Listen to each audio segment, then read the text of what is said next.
kepada Bapak Edi Satria selaku Deputi Bidang Restrukturisasi Usaha Kementerian Koperasi dan UKM untuk memberikan keynote speech-nya bagi kita semua BKR Academy. Silakan Pak Edi.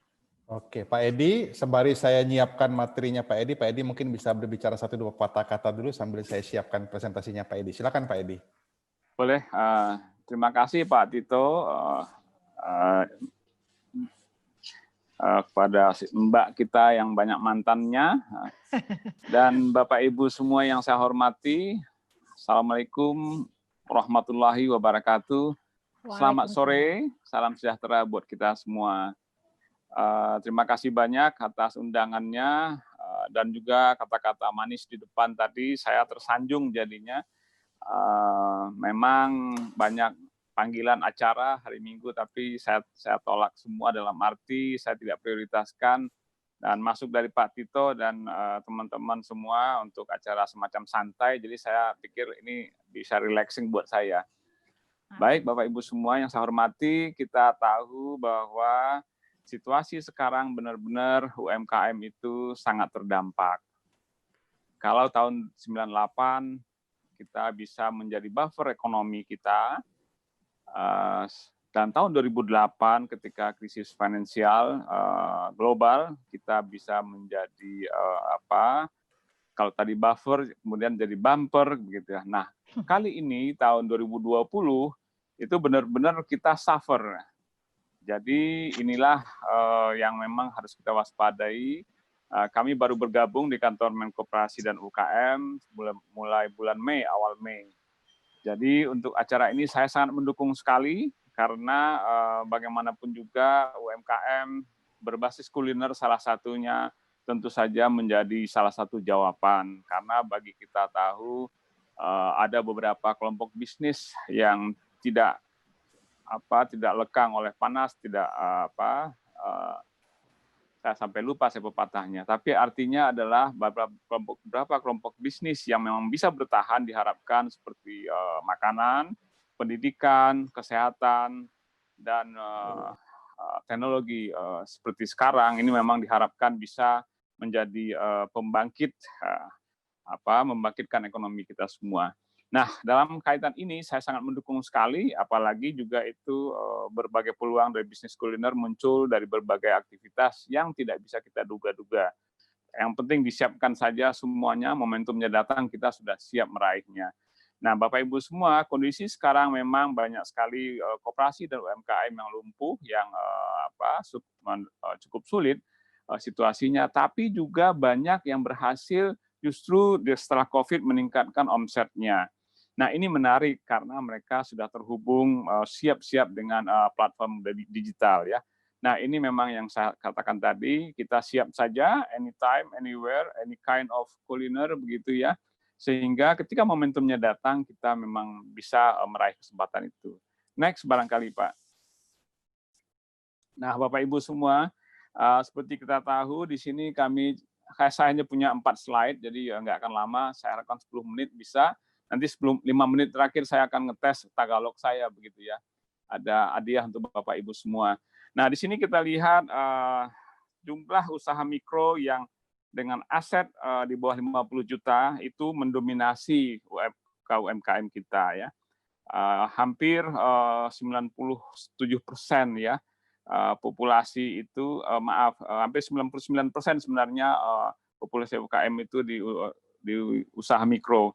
Yaitu kalau lebih bisa angkanya di sini 63 juta, kemudian usaha kecil itu 783.000, dan makin kecil ke menengah tidak sampai 100.000, dan hanya 5.000, 6.000-an saja usaha besar kita. Nah, di sini terlihat bagaimana memang usaha rumahan diharapkan bisa menjadi salah satu membangkitkan UMKM kita, dan bersama-sama tentu saja dengan koperasi kita. Nah, koperasi kita aktif masih terbatas, tapi sudah mencapai 126 ribuan yang terbagi daripada simpan pinjam dan juga non simpan pinjam. Nah, kalau kita lihat di kanan Bapak Ibu semua, saya akan menyampaikan ringkas saja. Inilah potret sedikit bagaimana fakta UMKM kita dalam persentase ya. Lapangan kerja usaha di Indonesia itu didominasi oleh UMKM. Nah, salah satunya tentu nanti usaha bisnis kuliner dari rumahan ini, BKR Academy. Nah, tetapi dia 60% dari PDB digital ya. Kalau kita teruskan ke bawah, 40% ekspor nasional. Nah, yang menarik adalah digitalisasi UMKM itu baru mencapai 13%, artinya sekitar 8 juta UMKM yang memang sekarang didorong oleh Bapak Presiden dan Menteri kami, bagaimana itu bisa meningkat menjadi 10 jutaan di akhir tahun ini. Nah, tentu saja ini sinkron dengan program kita, kuliner rumahan yang connected ke platform digital ataupun dengan e-commerce, ini tentu saja akan sangat kita dukung. Gitu. Naik, silakan. Mungkin Bapak Ibu semua sudah menyadari secara fisik itu kita sudah mempunyai internet akses cukup besar ya. Kalau di situ dilihatkan 175 juta penduduk Indonesia sudah memakai internet melalui sekitar 338 juta SIM card ya, kalau kita sebutkan data di sini ya, mobile phone connection ya.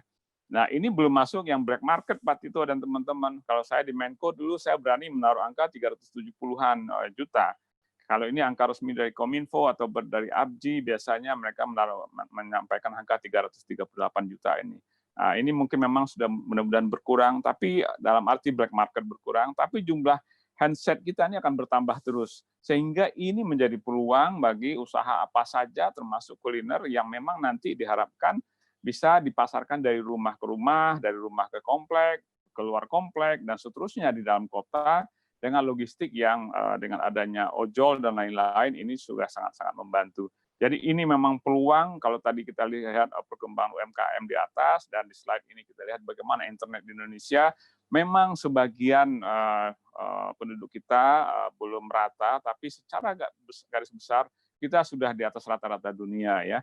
Jadi kita harus berbangga dan harus memanfaatkan peluang ini semaksimal mungkin. Next, silakan. Nah, ini saya tidak akan detail ya bagaimana digitalisasi UMKM ini kita harapkan.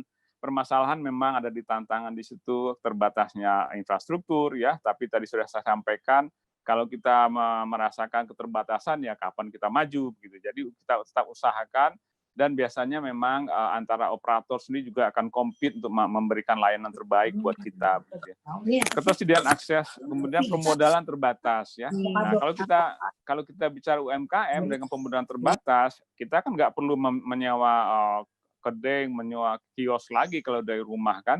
Jadi benar-benar alatnya hanya kuali, panci, alat semua, alat masak ya.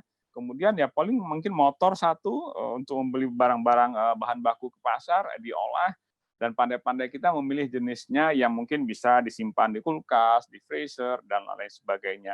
Nah, saya tidak akan menguraikan digitalisasi UMKM secara detail, tapi ini memang akan berkolaborasi dengan berbagai kementerian. Nah, seperti disampaikan tadi oleh Pak Tito, sebelumnya sudah ada salah satu asdep kami dari Kantor Menko Koperasi dan UMKM, pasti menyampaikan regulasi. Nah, kita juga ada berbagai program, silakan mampir ke website kita ataupun Instagramnya Kemenkop KUKM, dan juga di situ ada beberapa, di Smesco juga kita juga membantu, ada berbagai program ya, kakak asuh UMKM, ya, ada berbagai UMKM, Edu UMKM Indonesia juga ada, silakan di Google saja, ada pelatihan-pelatihan.